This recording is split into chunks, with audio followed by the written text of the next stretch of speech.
Ibadah kurban menjadi bagian dari perayaan Hari Raya Idul Adha.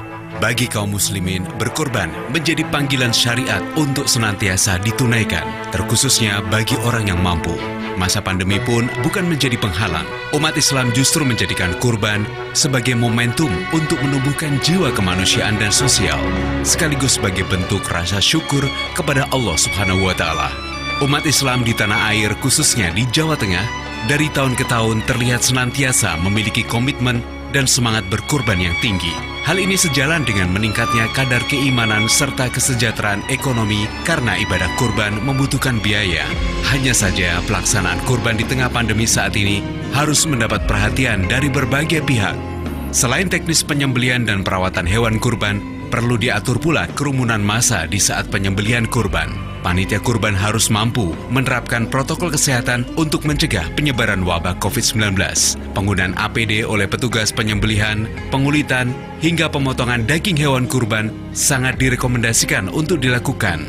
Pengaturan jarak orang yang menyaksikan prosesi kurban, serta distribusi daging kurban yang kurang merata juga harus menjadi perhatian. Daerah yang berlimpah daging kurban mestinya menyalurkan ke wilayah-wilayah pelosok yang kekurangan.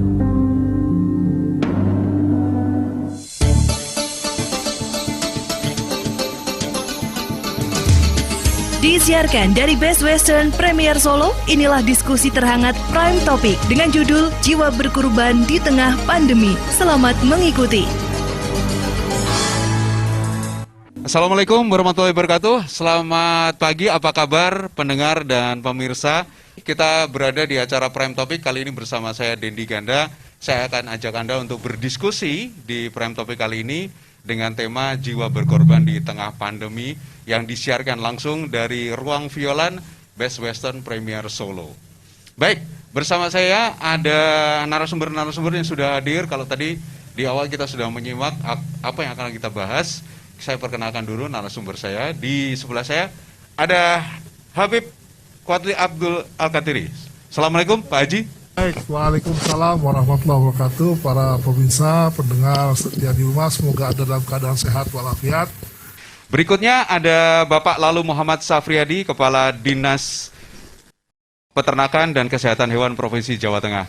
Assalamualaikum, apa kabar Pak Lalu? Waalaikumsalam warahmatullahi wabarakatuh. Sehat ya Pak Lalu ya? Selamat pagi dan salam sejahtera bagi kita semua. Baik, oke. Terima kasih Pak Lalu, selamat datang di Prime Topic. Berikutnya ada Ustadz Dr. Samsul Hidayat, MAG. Beliau adalah Dekan Fakultas Agama Islam Universitas Muhammadiyah Surakarta dan juga salah satu pengurus PP Muhammadiyah, Pak. Selamat pagi, selamat datang di Prime Topic, Ustadz. Apa kabar? Assalamualaikum warahmatullahi wabarakatuh. Waalaikumsalam warahmatullahi wabarakatuh. Sudah lengkap pembicara kita. Semoga ini akan memberikan inspirasi, manfaat kepada kita. Dialog pagi ini memberikan knowledge tentang bagaimana menghadapi kurban saat pandemi. Saya akan buka langsung ke obrolan kita bersama Pak Quadli. Pak, berkurban ini kan tuntutan syariat Islam sekaligus memupuk jiwa kemanusiaan dan sosial ya. Sebelum kita masuk ke kondisi jamaah haji kita yang memang kita prihatin nggak bisa berangkat karena ditutup oleh pemerintah Arab. Bagi Pak Quadli, berkorban itu seperti apa Pak? Mungkin bisa memberikan sedikit tausiah nih kepada kita yang muda-muda. Yang pertama kita ketahui bahwa haji adalah merupakan rukun Islam yang kelima, ya, merupakan kewajiban kita semua dan memang sudah diwajibkan seperti firman Allah SWT di dalam Quran surat Ali Imran ayat 97, fihi ayatum bainatum maqamu Ibrahim, ya. Wandakhalahu kana amina walillahi ala nasi hijjul baiti man istata'a ilaihi sabila. Jadi kemudian di sini tercantum jelas walillahi ala nasi hijjul baiti man istata'a. Jadi kewajiban melaksanakan haji ini kewajiban bagi umat Islam terhadap Allah SWT. Ada catatan di situ manis tatoa bagi yang mampu, ya. Yang mampu, bagi yang mampu. Ini pun ada catatan mampu itu apa saja yang dimaksud mampu itu ya. Dari segi kesehatan jasmani, ya. Orang berangkat haji harus sehat jasmaninya, kalau sakit tidak kena kewajiban. Kemudian yang kedua terkait dengan bekal. Ya, pembekalan, ya, mesti ada bekalnya. Bekal itu baik untuk perjalanan pergi pulang maupun yang ditinggal keluarga. Jadi yang ketiga, yang pertama itu tadi kesehatan, jasmani. Yang kedua bekalnya, ya, finansial. Kemudian yang ketiga tentunya terjamin keamanannya dalam perjalanan ke sana maupun pergi maupun kembali maupun di tempat di tanah suci, ya, wukuf di Arafah, di Mina, Musdalifah dan sebagainya. 3 syarat tadi, kalau salah satunya tidak terpenuhi maka gugur kewajibannya. Mungkin singkat dulu, nanti bisa diperpanjang terkait dengan korban. Korban jelas juga itu merupakan kesepakatan para ulama, dia merupakan sunnah muakkad, jadi yang dianjurkan, ya, karena ayatnya juga fasolli li rabbika wanhar, sholatlah kamu dengan berharap ridho Allah kepada Allah SWT, wanhar, dan berkorbanlah. Jadi itu ada anjuran berkorban. Ini pun bagi yang mampu berkorban. Jadi di situ ada unsur-unsur, ya, korban itu unsur sosial, ya. Kalau kita berkorban, ya, kita bagikan juga kepada masyarakat di sekitar kita, relasi kita, bagi yang tidak mampu, yang miskin, dan disinilah tingkat solidaritas di dalam agama kita, agama Islam ini, bahwa dalam berbagai kegiatan itu unsur sosial itu di situ termaktub, ya. Disitulah pertanda bahwa kita ini juga makhluk sosial dan saling membutuhkan satu sama lain. Kalau kaidahnya itu sunnahnya muakkad, ya Ustaz, ya. Muakkad, ya. Baik, tapi Pak Haji, Pak Quadli, ini kan umat kita sudah berkorban nih 2 tahun ini, Pak, ya. 2 tahun nggak menunaikan ibadah haji. Kira-kira gimana kondisi semangat mereka untuk masih menunggu, dan bagaimana keluhan-keluhan yang disampaikan ke Pak Quadli? Ya, jadi gini, terkait ini kan negara kan memfasilitasi, ya, bagi jamaah atau calon jamaah haji. Mereka ini beragam, ada yang sudah mengumpulkan uang tahunan, ada yang puluhan tahun, ya, sudah diserahkan untuk persiapan haji. Nah, ini bagi pemerintah tentunya harus menjelaskan sejelas-jelasnya ketika mereka tidak bisa berangkat, ya. Ya, dan ini dibutuhkan kejujuran, ya, kejujuran apa adanya sehingga masyarakat legowo. Baik, saya akan ke Pak Lalu. Pak Lalu, oke, guys, saya ingin tahu dulu, Pak, penyelenggaraan kurban waktu pandemi, kan ini udah 2 tahun ini, Pak, ya. Yang tahun lalu pelaksanaannya seperti apa, Pak? Aturan yang diterapkan oleh pemerintah. Jadi kita memang kan 2 tahun ini pandemi, ya. Sehingga pemerintah mengambil langkah untuk sebaiknya pemotongan hewan kurban itu di rumah potong hewan. Ya. Kemudian kalaupun harus di rumah atau di masjid, maka kata kuncinya satu, wajib menerapkan protokol kesehatan. Dan semua petugas pemotongan dan pembersihan harus dan wajib menggunakan APD. Seperti itu. Ya. Jadi kuncinya adalah protokol kesehatan hewan. Baik, kalau penyelenggaraan tahun lalu, Pak Quadli, ada catatan, Pak? Saya termasuk yang ikut berkorban dengan kawan-kawan yang lain. Kita melakukan pemotongan hewan tentunya dengan pemeriksaan kesehatan, ya. Dan tentunya prokes itu tetap kita lakukan, ya, kita indahkan, dan itu berlangsung baik. Saya waktu itu potongnya di rumah potong hewan di Solo ini. Oke. Gajahan. Gajahan, Pak. Ya. Kemudian proses pembagiannya seperti apa?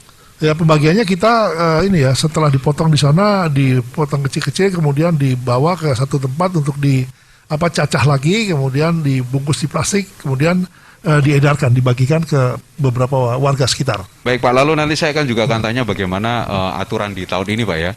Apakah ada perubahan, karena mengingat lonjakan COVID ini saat ini luar biasa.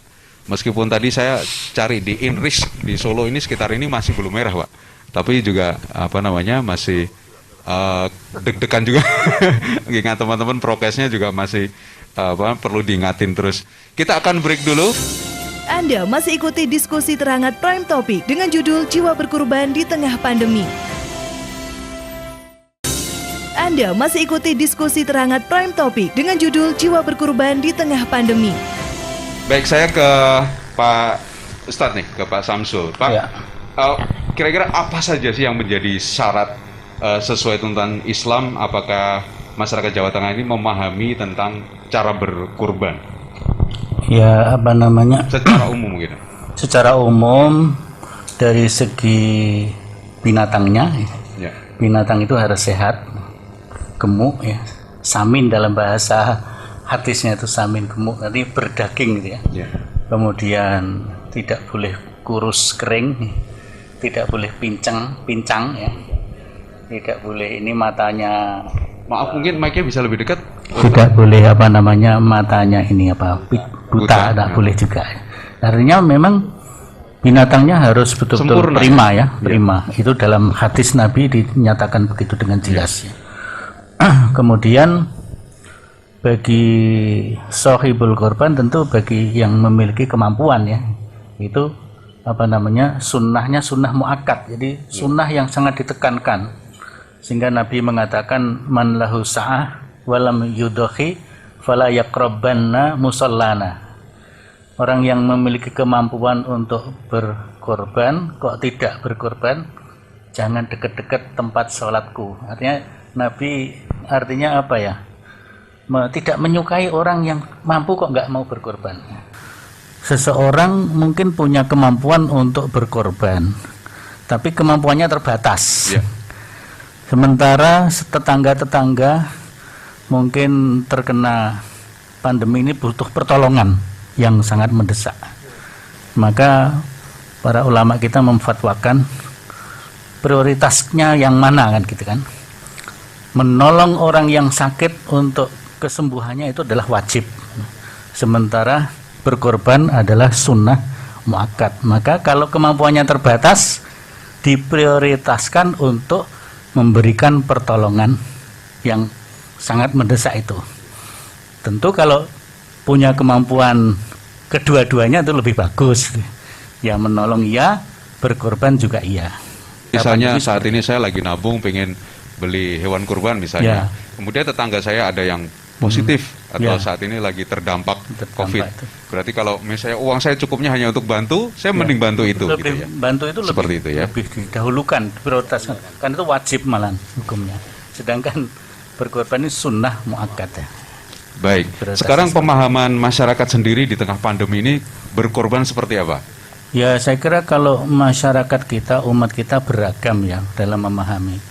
Tapi apa namanya dakwah-dakwah kita di masjid-masjid kita, di tempat-tempat taklim kita, insya Allah memberikan edukasi dari segi fikih udhiyahnya ya, bahwa berkorban itu ada aspek ritualnya, ya, fungsi ritualnya ada, itu sebagai pelaksanaan ibadah mahdoh, tapi juga ada fungsi sosialnya, Ya. ada fungsi sosial solidaritasnya karena daging korban itu kan kalau dalam hadis Nabi fakulu minha, di ayat juga begitu di surat Al-Hajj itu fakulu minha wa atmul qani wal mu'tar. Makan sebagiannya, berikan kepada orang yang memerlukan, baik orang itu tidak meminta-minta atau ada orang yang minta. Qani itu enggak minta, tapi mu'tar itu ya butuh tapi juga minta. Ya. Jelang Ramadan jelang Idul Adha ini apa saja yang harus disampaikan mungkin untuk memaknai kurban? Protokol kesehatan itu baik dalam sholat idnya maupun dalam penyembelihan dan pembagiannya harus selalu diperhatikan. Ya. Ya misalnya tadi seperti disampaikan oleh Pak Kepala Dinas Peternakan tadi, harus memakai APD untuk juru sembelih dan apa itu pokoknya Yang nguliti ya. yang nguliti dan yang macam-macam itu semuanya Sampai pakai. ada arahan harus ke RPH atau saran. Ya, himbauan. kita usahakan kalau RPH mencukupi ke RPH. Baik. Tapi kalau enggak, misalnya masjid, beberapa masjid sudah membuat kayak fasilitas untuk kayak jagal juga gitu Oh, ya. ya, baik. Beberapa masjid sudah mengarah ke sana. Baik. Jadi saya bagus itu. Baik, terima kasih Pak Samsul. Ya. Saya ke Pak Lalu nih, Pak Lalu. Sebelum kita masuk ke persiapan RPH yang ada di Jawa Tengah untuk menyambut Idul Adha, mau tahu dulu nih Pak kondisi hewan kurban kita Pak. Berapa rojokoyo yang udah siap di ini Pak? Gini Mas Dendi, bahwa kalau kita berbicara ternak, Di Jawa Tengah itu baik khusus kambing, kerbau, sapi, keterisiannya sangat cukup. Cukup ya. Ya. Cukup dalam pengertian gimana Pak? Artinya Jumlah. yang mereka untuk Idul Adha aja. Dan Ya? Idul Adha sangat cukup. Kemudian kalau kita berbicara tahun kemarin ya, tahun 2020 kemarin, bahwa jumlah tempat penjualan di seluruh Jawa Tengah kurang lebih 1.511. 1.511 Ya, pedagang. Tempat penjualan. Tempat penjualan, belum yang di pinggir-pinggir jalan Itu Pak ya? termasuk. Oh, udah termasuk itu. Oke. Itu dibayangkan bisa sebanyak itu, bisa mendatangkan orang sebanyak itu. Kemudian kalau berbicara itu baru tempat. Kemudian jumlah jumlah hewan kurban yang dikurbankan tahun 2020 kurang lebih kemarin 401.267 ekor. Di mana kambing memiliki rekor tertinggi kurang lebih 234.505 ekor, kemudian ada sapi kurang lebih 92.000, kemudian ada domba 70.000, kemudian ada kerbau paling sedikit kurang lebih hanya 2.800. Nah, jadi komposisi sebenarnya sangat tersedia di Jawa Tengah, sehingga tidak perlu mendatangkan dari luar Provinsi Jawa Tengah. Mengenai syarat-syarat tadi disampaikan oleh Pak Haji Kuatli sama Pak Samsul tadi gimana Pak? Rata-rata dari pantauan Pak Lalu dan jajarannya, apakah ini sudah memenuhi syarat secara syariah? Ya, oleh sebab itu maka kami sebenarnya sangat menghimbau kepada para penjual, tolong semua hewan harus dibawakan SKKH, surat keterangan kesehatan hewan, Baik. yang dikeluarkan oleh dokter hewan dari kabupaten asal hewan dia beli. Itu wajib harus, itu undang-undang. Ya. Di Undang-Undang 18, Undang-Undang 41, Junto Undang-Undang 14 tentang peternakan. Jadi itu penting dan wajib sifatnya sebenarnya. Bahwa ada beberapa syarat hewan itu sehat. Yang pertama, matanya harus cerah, berbinar, bukan kuyu kan gitu. Kemudian kulitnya harus terlihat berminyak dan segar gitu. Kemudian di kulit tidak ditemukan penyakit, kaki harus sehat, dan 7 lubang kumlah istilahnya. 7 lubang kumlah itu mata, telinga, hidung, dubur, dan anus itu harus sehat, tidak keluar lendir apapun. Nah, kemudian itu semua hewan kurban sebelum pemotongan itu sebaiknya dilakukan pemeriksaan antemortem istilahnya dan postmortem. Antemortem itu meliputi tadi kita periksa dulu ada enggak surat dari dokter hewan setempat yang mengeluarkan SKKH. Itu wajib dokter hewan. Berarti sohibul korban tadi wajib sebenarnya ya? Wajib, Pak. Bisa menanyakan itu ke Wajib. pedagang ya? Harusnya Bante garansi kita yang sohibul kurban itu harus yakin bahwa yang saya beli ini kata tadi kan harus sehat. Iya. Maka untuk meyakinkan dirinya, mana dong surat SKKH-nya yang ditandatangani oleh dokter hewan asal hewan itu wajib. Biar kita mantap, kita mau berkurban masa tidak yakin dengan hewan kurban kita. Iya. Maka sebagai umat muslim yang melaksanakan tadi yang disebut sunnah mu'akkad, yuk yakin dong hewan yang kita mau kurbankan itu sehat, ben insya Allah amali tegak lurus, begitu Pak ya, Ya. Yang terpenting dari itu adalah komitmen para sohibul kurban ini dulu kita perbaiki anunya. Kemudian istilah poel itu sebenarnya menunjukkan bahwa dia sudah punya gigi. Oke, berarti gigi siap tetap itu dikorbankan, 2 ya. itu siap korban. Tapi kalau poel ning kuru nek basa Jawane ya tidak memenuhi syarat dong. Ya. Jangan diutamakan poelnya dulu. Poel iya, tetapi gemuk ya wajib dong. Ya. Kurus jangan. Ya. Nah, oleh sebab itu maka hati-hati. Ya, kalau poel itu gampang, suruh dia buka mulutnya. Lihat, punya gigi 2 enggak di depan, gigi besar 2. Itu kalau kambing dan domba itu berarti usianya lebih dari 1 tahun. Ya. Kalau sapi atau kerbau berarti usianya lebih dari 2 tahun. Baik. Saya pernah ketemu, saya pernah beli itu, saya tanya, paham nggak tentang ini ya syariah? Enggak, saya bukan muslim. Ternyata ada beberapa penjual yang itu sebenarnya asal beli aja, terus bisnis, just bisnis gitu. Yeah. Nah, ini ada gagasan apa Pak ya untuk ketika sohibul korban ini tadi ingin membeli tapi dia tidak tahu atau tidak punya waktu untuk memeriksa itu sendiri, enaknya gimana coba? Dengan ada pandemi COVID bisa untuk menjual secara online. Tetapi di sini bisnis is bisnis, benar. Tetapi kejujuran menjadi kunci. Dan adakah ketika kita melakukan bisnis seperti tadi misalnya secara online bisa mengkomplain terhadap pembelian? Ini kan perlu juga ada mekanisme yang kemudian kalau pasrah bongkoan, kalau saya ya maaf saja karena ini hubungannya hablum minallah dan hablum minan nas ya. Karena sunahnya muakkad, menurut saya sebaiknya para sohibul kurban memastikan hewan kurbannya itu betul-betul sehat. Kalau secara harus terpaksanya secara online, tolong dong minta SKK-nya liatin dong supaya saya mantap untuk berkurban. Nanti saya juga akan tanya lagi ke Pak Lalu masalah persiapan RPH. Kita akan istirahat dulu ya. Anda masih ikuti diskusi terhangat Prime Topic dengan judul Jiwa Berkurban di Tengah Pandemi. Anda masih ikuti diskusi terhangat Prime Topic dengan judul Jiwa Berkurban di Tengah Pandemi. Terima kasih Anda masih menyimak acara Prime Topic yang disiarkan dari Best Western Premier Solo bersama saya Dendi Ganda. Saya ke Pak Haji Quadli Al-Katiri ini sebagai tuan rumah di Solo ya. Tadi ada sedikit pertanyaan tentang edukasi ke publik tentang bagaimana memilih hewan yang layak untuk dikurbankan. Berarti yang harus prima seperti yang dikatakan oleh Pak Samsul tadi. Kira-kira kondisi masyarakat Jawa Tengah gimana Pak? Pripun Pak? Jadi yang utama sebetulnya ini kan komunikasinya atau hubungannya adalah kepada penjual hewan penjual kurban. Ya malah ya. Yang utama akan penjual karena sohibul kurban kan dia membeli. Jadi penjual. Jadi lebih menerima ya kok sohibul kurban ya? Iya, lebih menerima. Dia lebih pasif. Yang maksud saya yang ingin saya sampaikan nih supaya para penjual hewan kurban ya dengan kesadaran yang tinggi berusaha untuk mendapatkan SKKH tadi, surat sehat dari hewan kurban. Ya. Ini akan menenangkan sohibul kurban.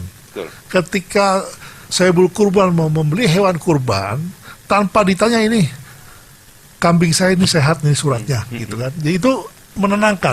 Dan ini yang maksud saya itu dengan pola seperti ini memang ini tidak mudah, tapi disitulah insya Allah muncul keberkahan dari seorang yang sedang berusaha artinya jual beli hewan kurbannya. Nah ini memang jangka waktu panjang. Saya pikir dari dinas juga memberikan surat edaran, pemahaman, edukasi yang santun lah kepada para penjual hewan kurban. Nah ini yang penting sebetulnya, kadang-kadang ngeruh dari kesantunan dari teman-teman dinas itu yang dibutuhkan. Itu yang di nomor satukan. Pak Quadli ada masukan-masukan dari pengusaha yang jualan hewan kurban nih Pak?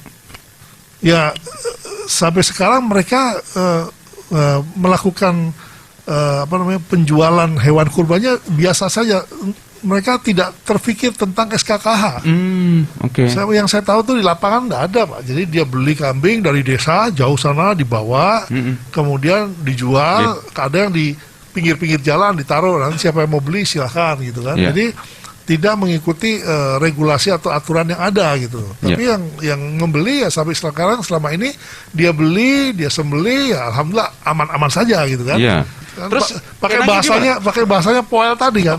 Sekedar poel gitu. Strategi apa yang disarankan oleh Pak Quadli ke pemerintah Pak? Kalau saya melihat ini ya, tadi kan Pak Lalu sudah menyampaikan, ini kan semuanya bisa dikomunikasikan dengan dinas setempat. Hanya dinas setempat ini yang saya pikir dari pemerintah atau pemerintah daerah itu perlu proaktif. Proaktif kepada masyarakat, dia mendata, melihat, dia sering kunjungan lapangan, siapa-siapa yang menjadi penjual hewan kurban. Kan waktu dekat kurban itu kan ada saja yang menjual di jalan kan. Nah itu didatangi, ditanya, diajak bicara baik-baik. Nah, terus apa yang dia sudah lakukan, apakah dia sudah mendapatkan SKKH atau belum? Waduh saya tidak tahu apa. Dijelaskan, kemudian dibimbing, diperiksa. Mungkin ada tim dokternya yang datang diperiksa nih. Pak udah kambing Anda sehat, nanti kita terbitkan. Nah dia senang. Nah kalau satu sudah diperlakukan seperti itu, yang lain nanti manut. Wah berarti baik-baik aja kalau itu. Nah, berarti kita perlu menyemarakkan ini kan. Ya. Yang lain artinya akan bersemangat untuk mengurus ada SKKH. ini Jadi udah ada pilot projectnya tuh ada. Gitu. Saya pikir segalanya itu alangkah baiknya dari teman-teman di dinas, Pak, untuk proaktif karena masyarakat kan tidak semuanya tahu hal-hal seperti itu. Jadi benar bahwa apa yang disampaikan Pak Fadli tadi bahwa memang harus demikian. Oleh sebab itu kami sebenarnya ingin setiap tahun ada edukasi-edukasi sehingga muncul kesadaran yang secara permanen para sohibul kurban itu akan selalu menanyakan itu. Nah, kami akan sebenarnya sudah melakukan sosialisasi bersama teman-teman di kabupaten kota, bersama kalau pas kita turun ke bawah ke penjualan. Namun tadi ada satu poin yang saya dapatkan bahwa nanti saya akan minta kepada teman-teman dinas kabupaten kota yang membidangi fungsi peternakan dan kesehatan hewan untuk turun sekaligus mengajak dokter hewannya membawa alat pemeriksaan sekaligus membuatkan surat SKKH di tempat. Tapi di satu sisi kita juga minta sebenarnya para penjual hewan kurban itu membawa yang namanya surat keterangan asal. Surat keterangan asal karena nyuwun sewu bahwa ini penting untuk kita ketahui sejarah dari mana itu kambingnya. Ya kan sekarang teknologi udah maju, Pak. Kita divaksin aja cukup nunjukin di barcode udah ketahuan. Saya seperti itu kan tapi udah bisa dilakukan itu. Kalau manusia sih sangat kesadarannya tinggi. Ya. Tapi untuk tapi yang ngurusin manusia juga Pak, kambing, Pak. Oh iya, karena kan memang kalau kita berbicara penyakit hewan menular strategis, ada yang bersifat zoonosis. Artinya zoonosis bisa berpindah ke manusia. Ini yang harus kenapa kita harus memiliki minta kepada para penjual itu surat keterangan asal. Kenapa? Karena kita ingin bahwa jangan ngambil daerah A karena di situ terjadi endemi penyakit hewan yang bisa berpengaruh. Yang kita stop, tidak boleh keluar dari daerah itu. Karena ini orang melihat suatu opportunity ya di bulan haji ini. Bagi penjual-penjual yang sudah established gitu, ini opportunity. Jangan hanya semata-mata keuntungan dong, tetapi kejujuran dia akan ternak yang dijual ini kan menjadi penting. Kalau dia menyadari bahwa ini untuk kurban karena jelas sunnahnya muakkad tadi, mudah-mudahan rezekinya kan menjadi barokah. Amin. Oke, saya sebelum ke Pak Syamsul, RPH kita gimana, Pak? Ya, untuk RPH ini Bapak Ibu yang saya hormati, teman-teman sohibul bait, sohibul kurban. Kalau kita berbicara rumah potong hewan di Jawa Tengah khusus untuk yang di bawah pemerintah dan itu jumlahnya hanya 75 unit. Tentunya kalau kita membandingkan dari tadi yang saya sebutkan ada 401.000 ekor yang dipotong, tentunya sangat cukup. Tidak. Nah, oleh sebab itu kalaupun teman-teman mau tetap memotong hewan kurban di RPH, kan kita di Islam dikenal hari tasyrik. Berarti 10, 11, 12, 13 nih. Sampai 13 kan? Nah, artinya apa? Jangan memaksakan untuk harus berkurban pada setelah kita turun sholat Id. Kan masih ada hari tasyrik. Jadi kan memberikan kesempatan. Yang kedua, keuntungannya sebenarnya bisa melihat, oh itu sudah dapat bagian, pindah ke daerah yang lain. Jadi fungsi pemerataan. Kemudian kalaupun RPH tidak mampu, ya mungkin kalaupun terpaksa di rumah potong hewan, rumah potong atau di masjid, di tempat yang sudah disediakan, satu pesan saya, terapkan protokol kesehatan. Baik, terima kasih Pak. Lalu ke Pak Syamsul, Pak. Pak, mungkin sambil memberikan edukasi ke publik bagaimana mengawal teman-teman kita di pemerintahan ini, Pak, supaya bisa memberikan yang terbaik. Jadi kepastian akan kesehatan binatang kurban itu dengan adanya SKKH itu merupakan maslahah ya. Jadi syariat itu ditujukan untuk memberikan kemaslahatan bagi umat manusia. Maslahat itu artinya kebaikan ya. Kebaikan kalau itu makanan kan tidak hanya halal tapi juga thayyib juga, halalan thayyiba. Kalau halal itu artinya secara hukumnya boleh dikonsumsi. Tapi kalau thayyibah itu adalah kemanfaatannya, ya, kemanfaatan bagi tubuh kita, bagi badan kita, sehingga itu menyehatkan ya. Jangan sampai kita makan daging justru dagingnya berpenyakit ya. Halalan thayyibah itu ya. Sehingga itu merupakan kemaslahatan yang harus dimunculkan selalu, baik oleh para penjual binatang korban, tapi juga sahibul korban mesti harus juga teliti juga. Jadi tidak hanya pasif, pokoknya saya beli sudah, tapi ya sesuai dengan petunjuk Nabi juga, pilih yang gemuk, yang sehat, yang tidak kurus dan sebagainya. Sahibul korban juga harus di samping ada sertifikatnya yang resmi atau surat keterangan kesehatan tadi. Saya kira itu lebih meyakinkan lagi itu ya. Baik, kita akan istirahat dulu di Prime Topic, dan nanti kita akan kembali lagi dalam diskusi kita kali ini, masih disiarkan di Best Western Premier Solo Baru. Anda masih ikuti diskusi terhangat Prime Topic dengan judul Jiwa Berkorban di Tengah Pandemi. Anda masih ikuti diskusi terhangat Prime Topic dengan judul Jiwa Berkorban di Tengah Pandemi. Terima kasih Anda masih bersama kami di Prime Topic dengan tema Jiwa Berkorban di Tengah Pandemi yang disiarkan dari Best Western Premier Solo. Baik, saya ke Pak Samsul, bisa diceritakan Pak alternatif untuk menyalurkan daging atau hewan kurban para sohibul kurban nanti di Idul Adha ini kan sebenarnya ada beberapa selain yang ke masjid atau ke bas ya. Kalau di Lasis yang ada di UMS seperti apa Pak? Ada Lazismu lah, Lembaga Amil Zakat Infak Sedekah Muhammadiyah. Mungkin di tempat lain ada Lazisnu dan lain-lain sebagainya. Kalau di Lazismu itu juga menghimpun korban dari para sohibul korban, dan itu dipusatkan. Lazismu pusat itu di Jakarta tentu, itu dikumpulkan. Kemudian nanti ada program yang disembelih langsung, ada misalnya daerah-daerah yang sangat membutuhkan seperti NTT ya. Dan di NTT itu juga binatang korbannya lebih murah daripada di Jawa, dan ada beberapa warga kita yang menyelenggarakan peternakan, jadi pusat-pusat peternakan juga ada. Tapi ada juga yang kita kumpulkan, kemudian kalau penyembelihannya tetap sesuai dengan syariat, yaitu tanggal 10, 11, 12, 13 ya. Karena ini diprogramkan oleh Lazismu itu korban untuk ketahanan pangan, istilahnya begitu.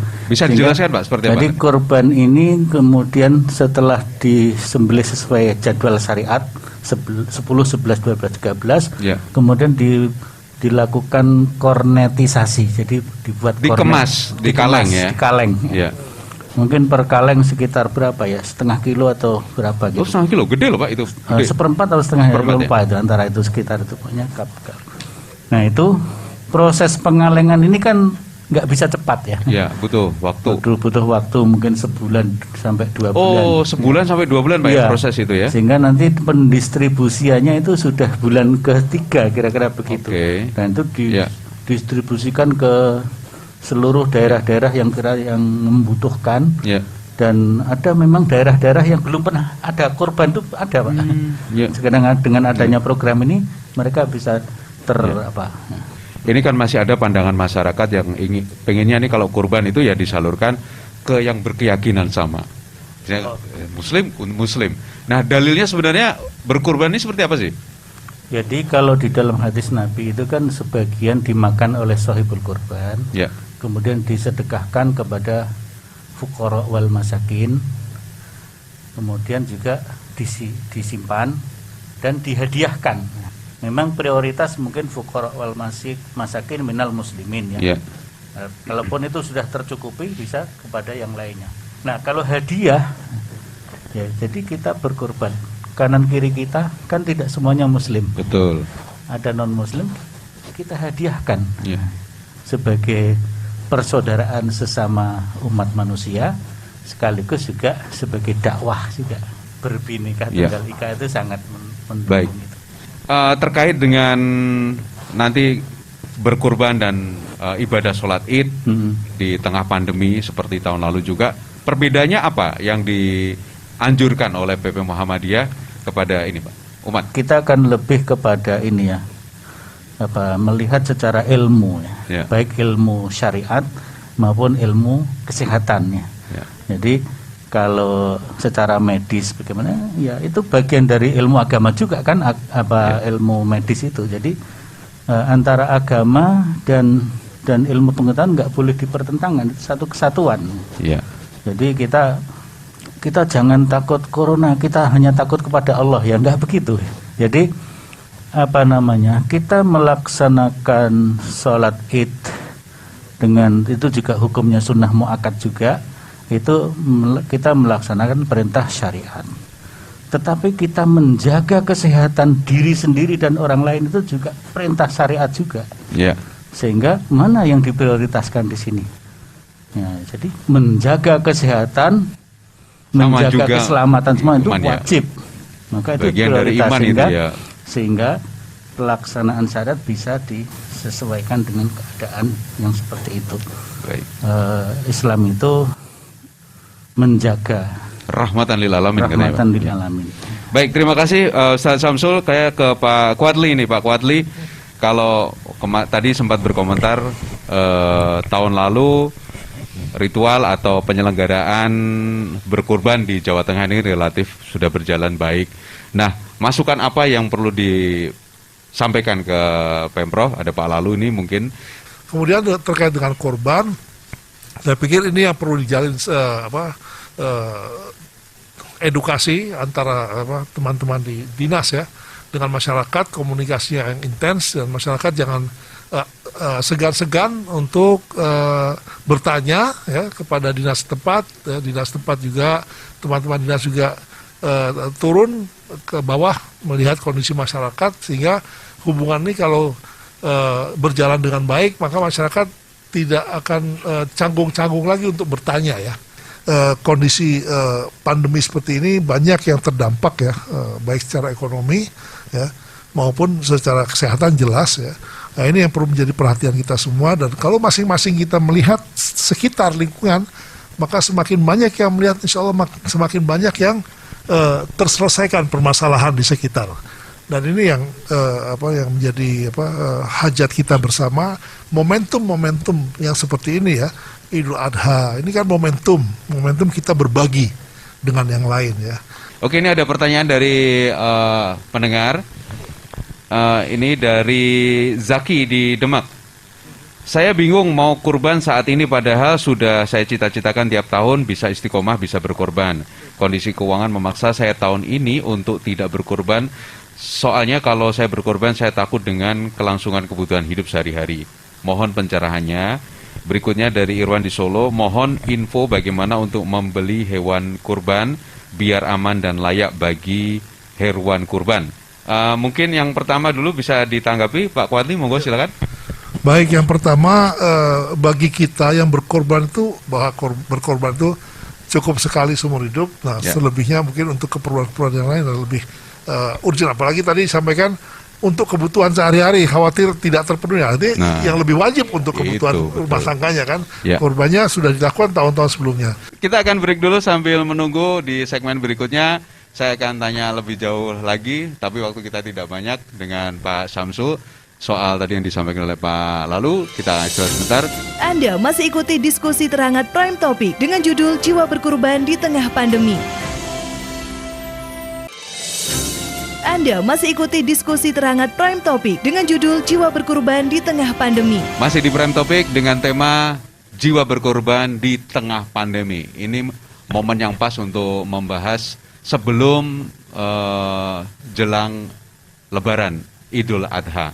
Tadi udah banyak dijelaskan Pak Lalu dan Pak Quadli, secara gamblang bagaimana dalil-dalil berkorban untuk masyarakat supaya lebih tenang gitu ya, mulai dari kesehatannya, bagaimana memilih hewan. Nah, ini akan dipertajam nih sama Pak Samsul Hidayat. Yang pertama tadi berkaitan dengan Mas siapa tadi yang sudah berniat setiap tahun ya berniat. Ya, itu bagus. Jadi sunnah muakkad itu berlaku bagi orang yang memiliki kemampuan pada saat itu. Man lahu sa'ah, ya. Barang siapa dia memiliki keluasan rizki, dia disunnah muakadkan untuk berkorban. Bisa, ya kemampuannya seumur hidup sekali ya nggak apa-apa. Yeah. Tiap tahun mampu, bagus. Nah, itu melakukan sunnah muakad. Nah, jumlah yang dikorbankan berapa? Jadi di dalam hadis yang diriwayatkan oleh Tirmizi, juga Muslim, untuk seekor sapi atau seekor unta itu mencukupi untuk 7 orang. 7 orang ya? 7 orang Ya. dan keluarganya. 7 orang dan keluarganya, Ya, oke. Kemudian untuk lil ghanam itu 1 orang. Jadi 1 ekor kambing itu. Berarti pengertiannya satu kurban kita tercatat itu harus untuk mencukupi 7 keluarga. Atau Artinya gimana? begini, iya 7 keluarga. Jadi 1 ekor sapi itu bisa untuk korban untuk 7 orang. Ya. Urunan 7 orang. Oh, bisa untuk 7 keluarga. Ya, 7 orang. 7 orang itu sekaligus dengan keluarganya otomatis. Oh, gitu ya. Jadi dalam satu keluarga berkorban 1 udah cukup. Ya, kadang kan Satu ada orang bagian udah bilang ngomong nggak afdol Tapi nih. kalau misalnya Gitu. keluarga itu mampu semua, si suami berkorban, istri saya kepala keluarga berkorban, istri ingin korban sendiri nggak apa-apa juga. Anak-anaknya sudah mau korban juga nggak apa-apa juga.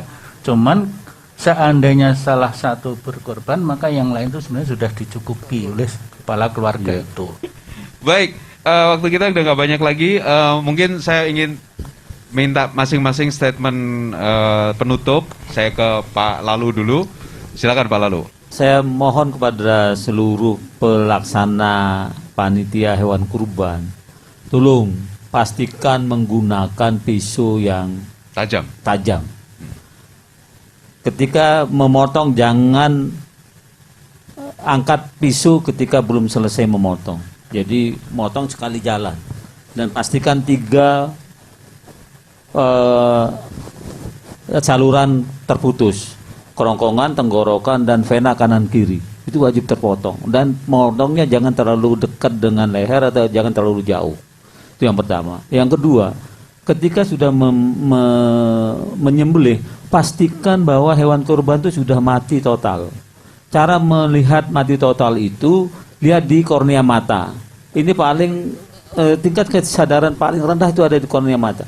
Ketika kornea mata yang sudah tidak bergerak, maka pastikan itu hewan itu sudah meninggal atau sudah mati.